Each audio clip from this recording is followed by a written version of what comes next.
ইঁদুর মারার বিষ খেয়ে মারা গেছেন বাংলাদেশের সাবেক প্রধানমন্ত্রী শেখ হাসিনা। এমনই সব চাঞ্চল্যকর তথ্য দিয়েছে বিদেশি সংবাদ মাধ্যম দ্য টেলিগ্রাফ। ইঁদুর মারার গ্যাস ট্যাবলেট বা অ্যালুমিনিয়াম ফসফাইডের অতিরিক্ত ব্যবহারের কারণে মারা গেছে শেখ হাসিনা। কাঁঠাল রানীর কব্বর দেশের মাটিতে হবে না। হাসিনা নাই, আলহামদুলিল্লাহ, রাক্ষসী গেছে। এটাই তো আমাদের জীবনের একটা বড় অর্জন, সবচেয়ে বড় অর্জন। আর কি লাগে অর্জন? শেখ হাসিনা বাইসা নাই, আবারও প্রমাণ হলো। 100% নিশ্চিত হলাম যে শেখ হাসিনা এই দুনিয়াতে আর নাই। আলহামদুলিল্লাহ পড়েন। শেখ হাসিনার অডিও ক্লিপ বাজানো হয়েছে, যেখানে কথা ছিল শেখ হাসিনা লাইভে এসে বক্তব্য দিবে। শুরুতেই বাংলাদেশে যারা আওয়ামী লীগ করেন তারা বিরাট একটা আশাহত হয়েছেন, আশাভঙ্গ হয়েছেন। তারা এখন নিজেরা নিজেদের মাথার চুল ছিঁড়ছে, গালিগালাজ করছে নেত্রীকে, আওয়ামী লীগের নেতাদের পর্যন্ত গালিগালাজ করছে। 24 ঘন্টার মধ্যেই ভাই সেই অপমান, আল্লামা সাইদি হুজুরকে যে অপমানটা করছিল সেম অপমান ওনাদের কপালে নাই মারছে। আজকেই সেই অপমানটা হইলো সবাই সামনে। কত বড় অপমান হইলেন, 24 ঘন্টাও তো পার হয় নাই, এর মধ্যেই তো প্রতিদান পাওয়া গেলেন। কারণ আপনারা বহুত বড় অন্যায় করে ফেলছেন। ঐতিহাসিক 5 আগস্ট পুরো জাতির সামনে বিএনপি কট। তারেক রহমানের মান সম্মান কিচ্ছু নাই, বিএনপির মান সম্মান শেষ। যে কাণ্ড ঘটেছে, ঠিক তখনই ঢাকা থেকে এলো ভারতের জন্য এক বড় দুঃসংবাদ। ভারত থেকে বন্ধুত্বের হাত বাড়িয়ে পাঠানো প্রায় 11,500 টন চাল শটান ফেরত পাঠিয়ে দিয়েছে বাংলাদেশ। এই ঘটনা কি নিছকই কোনো বাণিজ্যিক সিদ্ধান্ত, নাকি দিল্লির হাসিনা প্রেমের বিরুদ্ধে ঢাকার এক বিশাল কূটনৈতিক? প্রিয় দর্শক, ইতিমধ্যে আপনারা কিন্তু ভিডিওর গুরুত্বপূর্ণ অংশবিশেষ আপনারা দেখে ফেলেছেন। আরো কিছু গুরুত্বপূর্ণ তথ্য রয়েছে যেগুলো দেখলে আপনারা রীতিমতো অবাক হয়ে যাবেন। ভারতবর্ষে যে বিজেপিকে ভোট দিয়ে নিয়ে তারা যে বসিয়েছে, তাদের নিয়ে যে ঘটনাগুলো ঘটছে তা দেখে অবাক সারা বিশ্ব। চলুন আমরা কথা বাড়াবো না, সরাসরি ভিডিওটি দেখে আসি। শুরুতেই বাংলাদেশে যারা আওয়ামী লীগ করেন তারা বিরাট একটা আশাহত হয়েছেন, আশাভঙ্গ হয়েছেন। প্রায় মাসখানেক ধরে আওয়ামী লীগের নেতাকর্মী যারা বাংলাদেশে বসবাস করেন, এখনো পালিয়ে যান নাই, তারা বিরাট একটা আশায় বুক বেঁধেছিল যে পালিয়ে যাবার 2 বছর পরেও শেখ হাসিনা তাদেরকে দেখা দেন নাই। বারবার খালি ভার্চুয়ালি তিনি হোয়াটসঅ্যাপে বা অডিও কল তিনি ফাঁস করেন, কিন্তু ভিডিও কলে তিনি কখনো আসেন না। এ ব্যাপারে অনেকের কাছ থেকেই প্রশ্ন আসছিল যে যেহেতু তিনি ভিডিও কলে আসেন না, তাহলে কি তার ভিডিও কলে আসার মতো পরিস্থিতি নাই? তিনি কি মারা গেছেন? তিনি কি আর জীবিত আছেন? জীবিত থাকলে পরে তো ভিডিও কলে আসার কথা ছিল। নেতাকর্মীরা তাকে দেখার জন্য উচ্ছ্বসিত, কিন্তু তিনি দেখা দেন না। কারণ কি? এর ভিতরে অনেক খবর আমাদের কাছে এসেছে যে শেখ হাসিনা আসলে ভিডিও কলে আসার মতো পরিস্থিতি তার নাই। তার স্বাস্থ্য একেবারে ভেঙে পড়েছে, তার কণ্ঠ ভেঙে গেছে, তার গলায় ক্যান্সার, তার পায়ুপথের ক্যান্সার, তিনি হসপিটালের বেডে শুয়ে আছেন। হয়তো তিনি মারাও গেছেন, কৃত্রিম বুদ্ধিমত্তার সাহায্যে তার একটা রেকর্ড মাঝে মাঝে বাজানো হচ্ছে। এরকম কথা কিন্তু আওয়ামী লীগের নেতাকর্মীদের দীর্ঘদিন ধরে শুনতে হচ্ছে। এই কথা থেকে, তাদের এই খোঁটা থেকে বাঁচার জন্য তারা একটা স্বপ্ন দেখেছিল, একটা আশায় বুক বেঁধেছিল যে 5 আগস্ট 2026 সালে শেখ হাসিনা সরাসরি ভিডিও কলে এসে কনফারেন্সের মাধ্যমে তিনি দেশে আসার ঘোষণা দিবেন এবং দেশের মানুষকে তিনি দেখা দিবেন। প্লাস আওয়ামী লীগের নেতাকর্মীদের ভিতরে একটু প্রাণ চাঞ্চল্য ফিরে আসলো, তারা নতুন করে আবার মরণ উন্মাদনায় মেতে উঠলো। তারা 17 বছর ধরে বাংলাদেশের মানুষকে যেভাবে হত্যা করেছিল, গুম করেছিল, খুন করেছিল, আবার তাদের ভিতরে ওই আশা একটু জেগে উঠলো যে তাহলে শেখ হাসিনা যদি ফিরে আসে, জীবিত আছে, ফিরে আসলে আমরা আবার ওই কাজটি করবো, বিএনপি জামাতকে একেবারে কচু কাটা করবো। কিন্তু 5 আগস্ট তার নির্ধারিত যে বক্তব্য দেওয়ার সময় ছিল, তার অল্প কিছুক্ষণ আগে ইন্ডিয়া থেকে ঘোষণা দেওয়া হলো যে তিনি ভিডিও কলের পরিবর্তে অডিও কলে আসবেন। এই ঘোষণা শোনার সাথে সাথে আওয়ামী লীগের নেতাকর্মীদের ভিতরে মনোবল হারিয়ে গেছে। তারা এখন নিজেরা নিজেদের মাথার চুল ছিঁড়ছে, গালিগালাজ করছে নেত্রীকে, আওয়ামী লীগের নেতাদের পর্যন্ত গালিগালাজ করছে।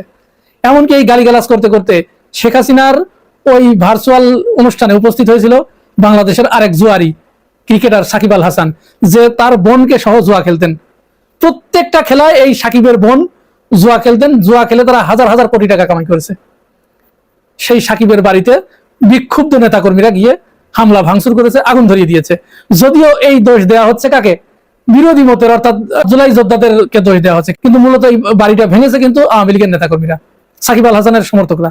শেখ হাসিনা পালিয়ে যাবার পরে সাকিবকে নিয়ে যে একটা উদ্ভূত পরিস্থিতির সৃষ্টি হয়েছিল, সাকিব ভক্তরা এটা বিশ্বাস করতো না যে না, সাকিবের মতো লোক শেখ হাসিনার এরকম পা চাটতে পারে, এরকম গোলামি করতে পারে।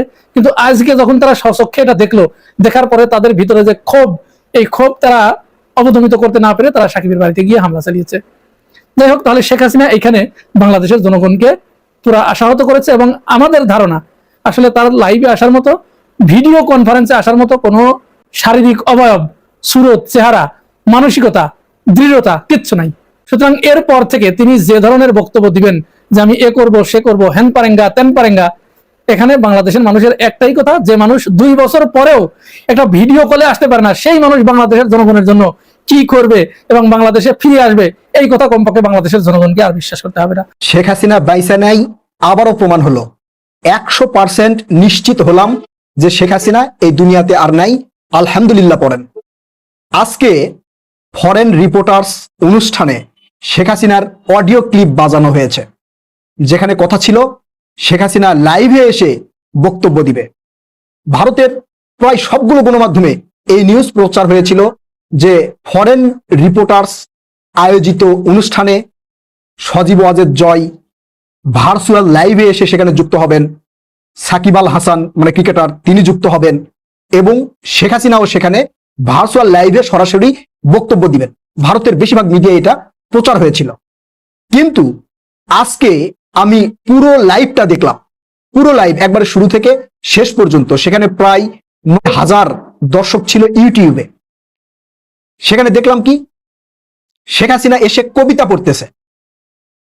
ফরেন রিপোর্টার্স অনুষ্ঠান যে পরিচালনা করতেছে তিনি বলতেছেন বাংলাদেশের অনারেবল প্রাইম মিনিস্টার এখন বক্তব্য রাখবেন। তখন শেখ হাসিনা বক্তব্য শুরু করলেন, মানে একটানা বক্তব্য দিয়েই যাচ্ছেন।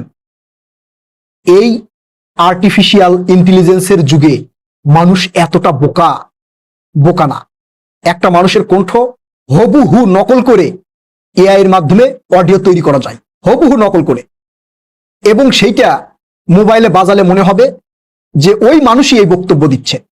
আপনারা দেখছেন না, শেখ মুজিবুরের ভাষণ নিয়ে অনেক এআই ভিডিও তৈরি করা হয়েছে, শেখ মুজিবুরের হুবহু কণ্ঠ নকল কইরা, মানে আলাদা বিকৃতি কইরা ভাষণ দেওয়া হয়েছে। দেখেন নাই? শেখ হাসিনার কণ্ঠ হুবহু নকল কইরা অনেক এআই ভিডিও হয়েছে, দেখেন নাই? দেখছেন। আজকেও আওয়ামী লীগ ঠিক সেই একই কাজ করলো। এই অনুষ্ঠান কইরা তারা আবারও প্রমাণ করলো যে আসলে শেখ হাসিনা নাই।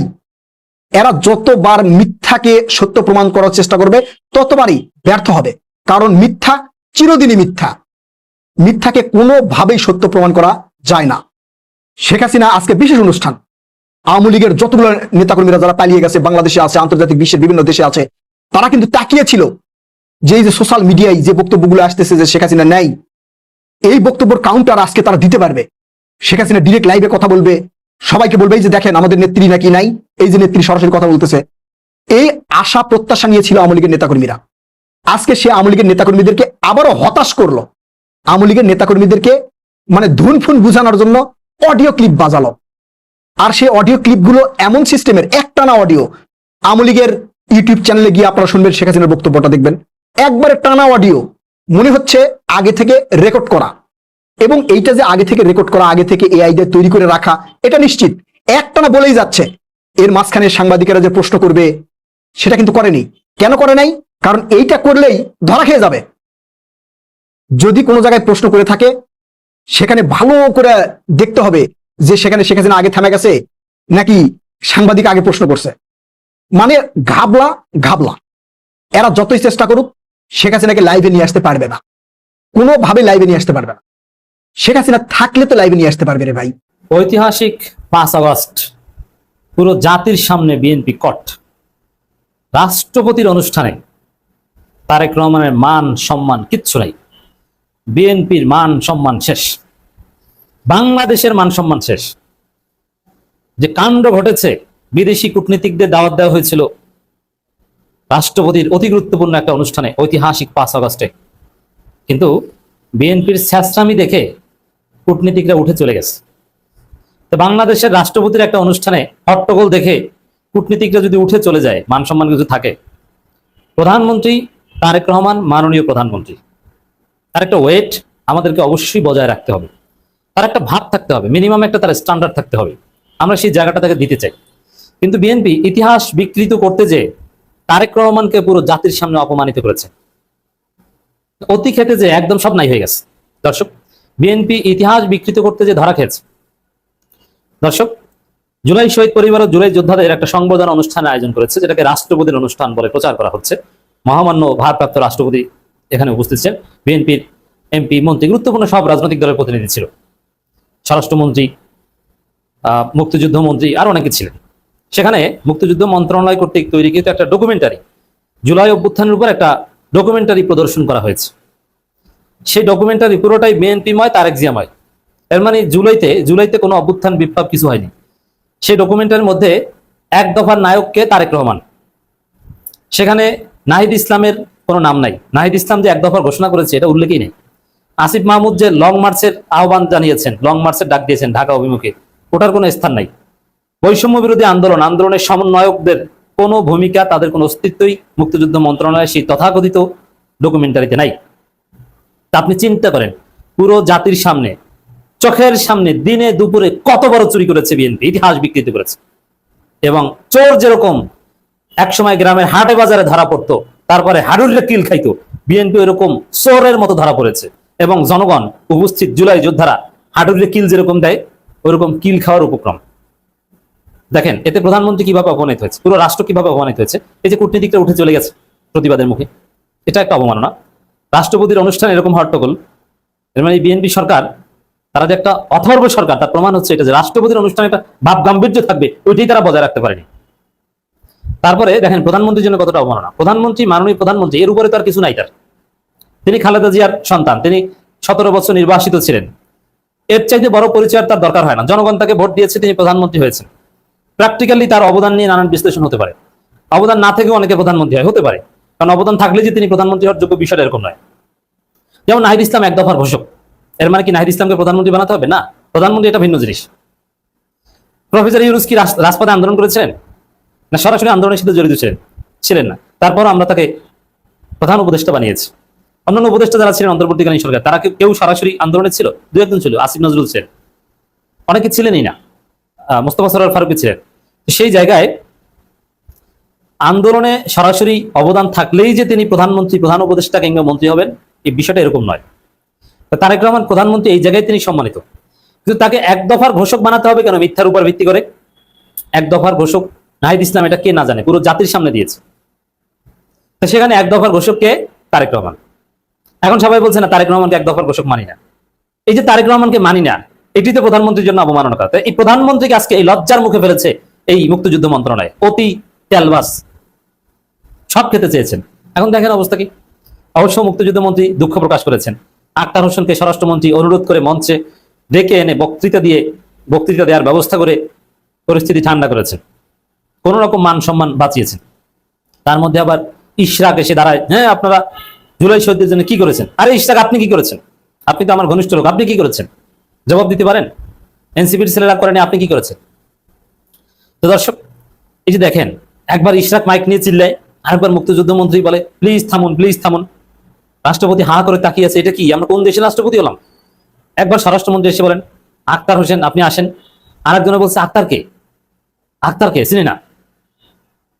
এই বিএনপি জুলাইকে কুক্ষিগত করতে যে এরকম অপমানিত হয়েছে, লাঞ্ছিত হয়েছে, এরকম কট খেয়েছে। জুলাই চুরি করতে যে বিএনপি কট, ইতিহাস চোর। বিএনপি শুধু জুলাইয়ের ইতিহাস চোর, বিএনপি কিন্তু মুক্তিযুদ্ধের ইতিহাস চোর। কিভাবে? একটা উদাহরণ দিই, প্রসঙ্গ করবেন। যেমন বিএনপির অফিসিয়াল পেজ কিংবা কোনো বিএনপিকে যদি বলেন স্বাধীনতার ঘোষককে, তারা বলবে শহীদ প্রেসিডেন্ট জিয়াউর রহমান। ওকে, তাহলে জিয়াউর রহমানের স্বাধীনতার ঘোষণাটা শোনান। আপনাকে একটা অডিও শোনাবে, বিএনপির পেজে এই অডিওটা প্রায় বাজে বা এখনো মজুদ আছে বিএনপির অফিসিয়াল পেজে। সেই অডিওতে জিয়াউর রহমান বলছেন, I am major Ziaur Rahman, আমি স্বাধীনতার ঘোষণা করছি। কিন্তু সেখানে on behalf of the great leader of the nation Bangabandhu Sheikh Mujibur Rahman, এই শব্দটা বিএনপি এডিট করে কেটে দিয়েছে। এর মানে জিয়াউর রহমান স্বাধীনতার ঘোষণা দিয়েছেন, কিন্তু সেটা যে শেখ মুজিবুর রহমানের নামে দিয়েছেন, শেখ মুজিবুর রহমান কিন্তু গ্রেট লিডার বলেছেন, কোথাও কোথাও ফাদার অফ দ্য নেশনও বলেছেন, ওইটা কিন্তু নাই, ওইটা বিএনপি কেটে দিয়েছে। এটা তো আর আগে ইতিহাস চুরি, এটা বিএনপির রক্তে আছে। এখন এটা 24-এর প্রজন্ম, এখন মজা বুঝছেন না? তারেক রহমানকে মাস্টার মাইন্ড কিংবা এক দফার ঘোষক এগুলো বলার কোনো প্রয়োজন নেই, কিন্তু এগুলো বলার পরে সেটা মুছে ফেলা, সেজন্য দুঃখ প্রকাশ করা এবং পুরো জাতির সামনে প্রতিবাদের মুখে করা এবং ভুয়া স্লোগান খাওয়া, এটা তারেক রহমানের জন্য আত্মহত্যার যোগ্য অবমাননা। মজা না? কেমন লাগে? কট খেয়েছেন পুরো জাতির সামনে, ইতিহাস চোর। ঠিক তখনই ঢাকা থেকে এলো ভারতের জন্য এক বড় দুঃসংবাদ। ভারত থেকে বন্ধুত্বের হাত বাড়িয়ে পাঠানো প্রায় 11,500 টন চাল শটান ফেরত পাঠিয়ে দিয়েছে বাংলাদেশ। এই ঘটনা কি নিছকই কোনো বাণিজ্যিক সিদ্ধান্ত, নাকি দিল্লির হাসিনা প্রেমের বিরুদ্ধে ঢাকার এক বিশাল কূটনৈতিক চট? একদিকে ভারত হাসিনাকে যত বেশি স্পেস দিচ্ছে, অন্যদিকে বাংলাদেশ ততই ভারতের উপর ক্ষুব্ধ হচ্ছে। এমনকি তারেক রহমানের নেতৃত্বাধীন বর্তমান রাজনৈতিক শক্তি এই বিষয়টি মোটেও ইতিবাচকভাবে দেখছে না। নরেন্দ্র মোদীর পক্ষ থেকে বারবার আমন্ত্রণের পরও কেন গত 6 মাসে ভারত সফরে যাননি তারেক রহমান? কেন দিল্লির দাওয়াতকে বারবার উপেক্ষা করছে ঢাকা? আজকের বিশেষ প্রতিবেদনে আমরা উন্মোচন করব ভারত বাংলাদেশ সম্পর্কের সেই নৈপথ্যে স্নায়ুযুদ্ধ যা এখন চালের বস্তা থেকে শুরু করে দিল্লি রাজপথ পর্যন্ত ছড়িয়ে পড়েছে। ঘটনার গভীরে গেলে দেখা যায় 2025 সালের G2G বা সরকার থেকে সরকার পর্যায়ে হওয়া একটি চুক্তির অধীনে ভারত থেকে বিপুল পরিমাণ সেদ্ধ চাল বাংলাদেশে আসে। MD-ICT পায়োনিয়ার নামক একটি জাহাজে করে এই চাল গত 21শে জুলাই চট্টগ্রাম বন্দরে পৌঁছায়। প্রাথমিকভাবে জাহাজ থেকে নমুনা পরীক্ষা করার জন্য সংশ্লিষ্ট কর্তৃপক্ষ জানিয়েছিল এই চাল মানুষের খাওয়ার উপযোগী এবং মানসম্মত। এমনকি 22শে জুলাই নমুনা পরীক্ষার পর সংশ্লিষ্ট দফতর থেকে চালটিকে নিরাপদ হিসেবেও সনদও দেওয়া হয়। এরপর 23 ও 24শে জুলাই প্রায় 3500 টন চাল জাহাজ থেকে খালাস করে ঢাকার তেজগাঁও, চট্টগ্রামের হালিশহর ও দেওয়ানহাটের কেন্দ্রীয় সংরক্ষণাগার এবং জয়দেবপুরের স্থানীয় গুদামে পাঠানো হয়। কিন্তু নাটকীয় মোড় আসে ঠিক এরপরে। 25শে জুলাই তেজগাঁও ও হালিশহরের গুদাম কর্মকর্তারা অভিযোগ তোলেন যে এই চালের মান সন্তোষজনক নয় এবং এটি মানুষের খাওয়ার যোগ্য নয়। স্থানীয় পর্যায়ের এই আপত্তির কথা দ্রুত খাদ্য মন্ত্রণালয়ের সচিব এবং খাদ্য অধিদপ্তরের মহাপরিচালককে জানানো হয়। এরপরই বাকি 8000 টন চাল খালাসের অনুমতি বাতিল করা হয় এবং পুরো 11500 টন চালই ভারতে ফেরত পাঠানোর চূড়ান্ত সিদ্ধান্ত নেওয়া হয়। ভারতীয় সংবাদ মাধ্যম দ্য হিন্দু বিজনেস লাইনের প্রতিবেদনে দাবি করা হয়েছে এই চাল প্রত্যাখ্যানের পেছনে মানের চেয়ে সবচেয়ে বড় হয়ে দাঁড়িয়েছে বর্তমান বাংলাদেশের রাজনৈতিক অস্থিরতা। ভারতীয় ব্যবসায়ীদের একটি বড় অংশ মনে করছে এটি একটি খাঁটি রাজনৈতিক খেলা। তাদের দাবি, অতীতেও ভারত থেকে নষ্ট পেঁয়াজ বা পোকা ধরা চাল এলেও তৎকালীন সরকার সম্পর্কের খাতিরে তা হাসি মুখে গ্রহণ করত। কিন্তু এখন সময় বদলেছে। দিল্লির প্রতি ঢাকার এই জিরো টলারেন্স নীতি ভারতকে এক বড় অর্থনৈতিক ও কূটনৈতিক ধাক্কা দিয়েছে। ঠিক একই সময়ে যখন চাল ফেরত নিয়ে বিতর্ক তুঙ্গে, তখনই খবর এলো দিল্লিতে বসে আর কিছুক্ষণ পরই জনসম্মুখে ভাষণ দিতে যাচ্ছেন শেখ হাসিনা। গত 5ই আগস্টের ছাত্র জনতার গণ অভ্যুত্থানের পর দেশ ছাড়ার পর থেকে শেখ হাসিনা কোথায় আছেন তা নিয়ে অনেক গোপনীয়তা রক্ষা করা হয়েছিল। কিন্তু দিল্লির foreign correspondence club of south Asia নামক একটি বেসরকারি সংস্থা তাকে বক্তব্য দেওয়ার সুযোগ করে দিয়েছে। যদিও ভারতের পররাষ্ট্র মন্ত্রণালয়ের মুখপাত্র রণধীর জয়সওয়াল দাবি করেছেন যে এটি একটি বেসরকারি আয়োজন এবং এর সাথে ভারত সরকারের কোনো সম্পৃক্ততা নেই। কিন্তু কূটনৈতিক বিশ্লেষকরা এই যুক্তি মানতে নারাজ। তাদের মতে ভারতের মাটিতে বসে বাংলাদেশের একজন ওয়ান্টেড আসামিকে এভাবে কথা বলার সুযোগ দেওয়া মানেই হলো বর্তমান সরকারের প্রতি দিল্লির একটি পরোক্ষ অনাস্থা। ভারত হাসিনাকে দিল্লিতে যতটা নিরাপত্তা রাজনৈতিক স্পেস দিচ্ছে, ঢাকার সাধারণ মানুষ আর বর্তমান নেতৃত্ব ততই ক্ষুব্ধ হচ্ছে। বাংলাদেশের মানুষের মনে এখন একটাই প্রশ্ন, ভারত কি তবে খুনিদের আশ্রয়স্থল হয়ে উঠেছে? আর এই জনক্ষোভেরই প্রতিফলন দেখা যাচ্ছে ভারত থেকে আসা পণ্যের উপর। ভারতের ব্যবসায়ীরা আশঙ্কা করছেন এল নিনোর সম্ভাব্য প্রভাবের মধ্যে এমন সিদ্ধান্ত ভবিষ্যতে ভারতের চাল রপ্তানি এবং বাংলাদেশের খাদ্য আমদানিতে দীর্ঘমেয়াদী নেতিবাচক প্রভাব ফেলতে পারে। বিশেষ করে ভারতের খাদ্য মন্ত্রণালয় যখন চলতি অর্থ বছরে 13,60,000 টন নন বাসমতি চাল রপ্তানি করেছে, যার বড় অংশই ছিল সেদ্ধ চাল। সেখানে বাংলাদেশের এই প্রত্যাখ্যান ভারতের চাল বাজারের জন্য এক বড় সংকেত। এই পুরো রাজনৈতিক সমীকরণের কেন্দ্রবিন্দুতে রয়েছেন তারেক রহমান। রাজনৈতিক মহলে এখন সবচেয়ে বড় আলোচনার বিষয় হলো নরেন্দ্র মোদীর আমন্ত্রণ এবং তারেক রহমানের নিরাপত্তা। নির্বাচনের পর 6 মাস পার হয়ে গেলেও তারেক রহমান কেন ভারত সফরে যাচ্ছেন না? জানা গেছে ভারত সরকারের পক্ষ থেকে একাধিকবার তাকে দিল্লি সফরের আমন্ত্রণ জানানো হয়েছে, কিন্তু তারেক রহমান সেই আমন্ত্রণে সাড়া দেননি। গুঞ্জন রয়েছে তিনি স্পষ্টভাবে জানিয়ে দিয়েছেন যতক্ষণ পর্যন্ত ভারত শেখ হাসিনাকে বাংলাদেশের মানুষের বিরুদ্ধে উস্কানি দেওয়ার সুযোগ দেবে এবং তাকে রাজনৈতিক আশ্রয় রাখবে, ততক্ষণ দিল্লির সাথে কোনো ধরনের আনুষ্ঠানিক আলোচনায় বসা হবে না। তারেক রহমানের এই কঠোর অবস্থান ভারতকে এক কঠিন দোটানায় ফেলে দিয়েছে। ভারত একদিকে চাইছে বাংলাদেশের নতুন নেতৃত্বের সাথে সম্পর্ক উন্নয়ন করতে, অন্যদিকে তারা তাদের পুরনো বন্ধু হাসিনাকে ছাড়তে পারছে না। তারেক রহমানের এই ভারত বিমুখতা আসলে দিল্লির একপাক্ষিক নীতির বিরুদ্ধে একটি নীরব প্রতিবাদ। তিনি বুঝিয়ে দিচ্ছেন বাংলাদেশ আর আগের মতো দিল্লির আজ্ঞাবহ হয়ে চলবে না, বরং সম্পর্ক হতে হবে পারস্পরিক সম্মান এবং সার্বভৌমত্বের ভিত্তিতে। শেখ হাসিনা সরকারের সময় ভারত যে একচেটিয়া প্রভাব বিস্তার করেছিল, তারেক রহমানের এই কৌশল সেই প্রভাবকে সমূলে উৎপাদন করার একটি বড় প্রয়াস বলে মনে করছেন বিশ্লেষকরা। বর্তমান পরিস্থিতিতে এটা স্পষ্ট যে ভারত ও বাংলাদেশের মধ্যে এক ধরনের স্নায়ুযুদ্ধ শুরু হয়ে গেছে। একদিকে চাল ফেরতের মাধ্যমে অর্থনৈতিক আঘাত, অন্যদিকে মোদির আমন্ত্রণ রক্ষা না করে কূটনৈতিক উপেক্ষা। বাংলাদেশ ভারতকে বুঝিয়ে দিচ্ছে যে শেখ হাসিনা ইস্যু সমাধান না হওয়া পর্যন্ত